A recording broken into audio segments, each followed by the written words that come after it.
రాష్ట్రంలో నిరుపేదలను నిరుద్యోగులను పైకి లేపాలని ముఖ్యమంత్రి జగన్మోహన్ రెడ్డి ఉన్నతమైన ఆలోచనలకు అనుగుణంగా తాను ఎంపీగా విజయం సాధించాక పార్లమెంట్ కాకినాడ నియోజకవర్గ పరిధిలో లోకల్ మేనిఫెస్టో రూపొందించి పనిచేస్తానని, ఎంపీగా తనతో పాటు జిల్లాలోని 7 అసెంబ్లీ అభ్యర్థులను కూడా గెలిపించి జగన్మోహన్ రెడ్డి కానుక ఇవ్వాలని వైఎస్ఆర్సీపీ కాకినాడ పార్లమెంట్ అభ్యర్థి కోఆర్డినేటర్ చలమలశెట్టి సునీల్ వైసీపీ శ్రేణులకు పిలుపునిచ్చారు. కాకినాడ ఎంపీ అభ్యర్థిగా చలమలశెట్టి సునీల్ను వైసీపీ అధిష్టానం ప్రకటించాక తొలిసారి ఆయన పిఠాపురం వచ్చారు. స్థానిక మున్సిపల్ కళ్యాణ మండపంలో ఎమ్మెల్యే పొన్నేందర్బాబు అధ్యక్షతన వైసీపీ పిఠాపురం నియోజకవర్గ నాయకులు, కార్యకర్తలు, వైసీపీకి చెందిన ప్రజాప్రతినిధులతో జరిగిన ఆత్మీయ సమావేశానికి చలమలశెట్టి సునీల్ హాజరయ్యారు. ఈ సందర్భంగా ఎమ్మెల్యే పొన్నేందర్బాబు Kakinada MP, YCP Pithapuram incharge Banga Geetha Vishwanath సునీల్ను పార్టీ శ్రేణులకు పరిచయం చేశారు. ఎమ్మెల్యే దొరబాబు, ఎంపీ బంగా గీతతో సహా పలువురు నేతలు చలమలశెట్టి సునీల్కు పుష్పగుచ్చాలిచ్చి పూలదండలు వేసి అభినందనలు తెలిపారు. MLA Dorababu, MP Banga Geetha Vishwanath, Kakinada MP అభ్యర్థి చలమలశెట్టి సునీల్ సమావేశాన్ని ఉద్దేశించి మాట్లాడారు. ఏదైనా సరే నా చేతిలో ఉన్న పని ఏదైనా ఈ రోజు నా పార్టీని ఈ నియోజకవర్గ అభివృద్ధికి సంపూర్ణంగా సహకరించిన ఎక్కడా కూడా ఈ నియోజకవర్గంలో ఎంపీగా సునీల్ గారు పిఠాపురం నియోజకవర్గం ముఖ్యంగా పిఠాపురంలో ఈ రోజున ప్రజల యొక్క ఆశీర్వాదంతో, ప్రజలిచ్చే ధైర్యంతో చాలా ఇబ్బందులు ఉంటాయి. అవన్నీ కూడా మనం ప్రజలని చెప్పి తెలియజేస్తూ మీ డంపింగ్ మెజారిటీతో నన్ను కూడా గెలిపించి మీ అందరి ఆశీర్వాదంతో, మీ అందరి మద్దతుతో, మీ అందరి గౌరవిస్తూ ఇలాగ ఇక్కడ ఉన్న కార్యకర్తలందరికీ కూడా మేము భరోసా, ఆయనకి ఏమాత్రం కూడా గౌరవం తగ్గే విధంగా కాకుండా పార్టీ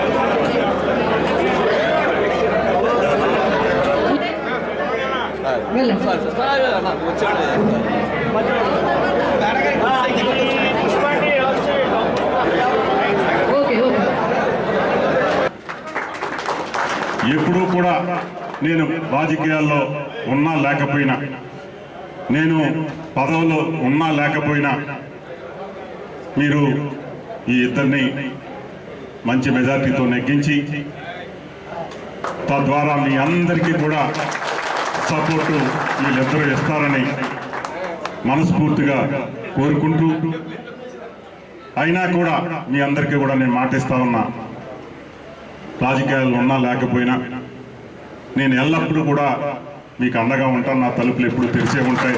ఏ పని ఉన్నా సరే మీరు రండి, నేను చేస్తాను.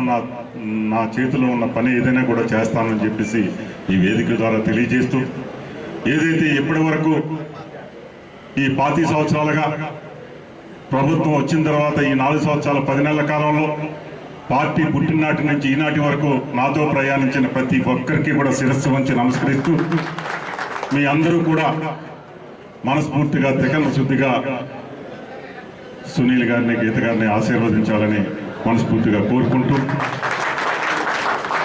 మీ అందరూ కూడా ప్రతి ఒక్కరూ కూడా నాకు ఏ రకంగా అయితే సహకరించారో అంతగా మించి సహకరించాలని ప్రతి ఒక్కరిని కూడా కోరుకుంటూ, ముందుగా నన్ను మీ పిఠాపురం ఆడబొచ్చుగా, మీ ఇంట్లో సోదరీమణిగా మరి మళ్ళీ నాకు ఒక అవకాశం ఇచ్చారు. నిజమే, ఎమ్మెల్యే గారు చెప్పినట్టుగా ప్రజాసేవలో ప్రజాప్రతినిధులుగా అవకాశం రావడం చాలా అదృష్టం. అందులో పిఠాపురం నియోజకవర్గానికి మళ్ళీ నాకు రెండోసారి ఈ శక్తిపీఠంలో ఇక్కడ పనిచేసే మీ అందరి కార్యకర్తలతో, గ్రామాల్లో ఉండే కార్యకర్తలతో ఈ పిఠాపురం నియోజకవర్గ ప్రజల సేవ చేయడానికి నాకు మరొక అవకాశం ఇచ్చిన జగన్మోహన్ రెడ్డి గారికి హృదయపూర్వకంగా నా ధన్యవాదాలు తెలియజేస్తూ, మనందరికీ పరిచయం ఉన్న వ్యక్తి సునీల్ గారి గురించి ఎవరు పరిచయం చేయక్కర్లేదు, అందరికీ పరిచయం ఉన్న వ్యక్తి. నిజంగా సునీల్ గారు మీ పేరు ప్రకటించి కన్ఫర్మ్ చేయగానే అందరూ ఆనందపడ్డారు, అందరూ సంతోషపడ్డారు. అందరూ నన్ను ఈసారి ఇక్కడికి ఎంపీ అభ్యర్థిగా అలాగే పార్లమెంట్ నియోజకవర్గ ఇన్ఛార్జిగా నియమించినప్పుడు ఆయనకి ధన్యవాదాలు తెలపాలో లేక ఆయనకి ఏం చెప్పాలో తెలియక నేను కలిసినప్పుడు మళ్ళీ నన్ను ఎందుకు నిర్ణయించలేదమ్మా, నువ్వు ఆ ప్రాంతానికి కావాలి, నీలాంటి ఎక్స్పోజర్ ఉన్నాడు ఆ కాకినాడ పార్లమెంట్ నియోజకవర్గంలో చాలా అవసరం ఉన్నది, నీకు అక్కడ ఉన్న సర్వేలు కానీ అన్ని రకాలుగా మేము ఆలోచన చేసే నేను నియమించడం జరిగిందని చెప్పినప్పుడు నేను ముఖ్యంగా ఆలోచన చేసింది మళ్ళీ, ఎందుకంటే ఈ రోజున ఒకసారి 2 సార్లు ఓడిపోయిన వారికే అవకాశం రావడం చాలా అరుదు. అలాంటిది నాకు 3 సార్లు పోటీ చేసిన విజయం దక్కపోయినప్పటికీ 4వసారి మళ్ళీ నన్ను అధికార పార్టీ అయినటువంటి వైఎస్ఆర్ కాంగ్రెస్ పార్టీ తరఫున జగన్మోహన్ రెడ్డి గారు ఇక్కడికి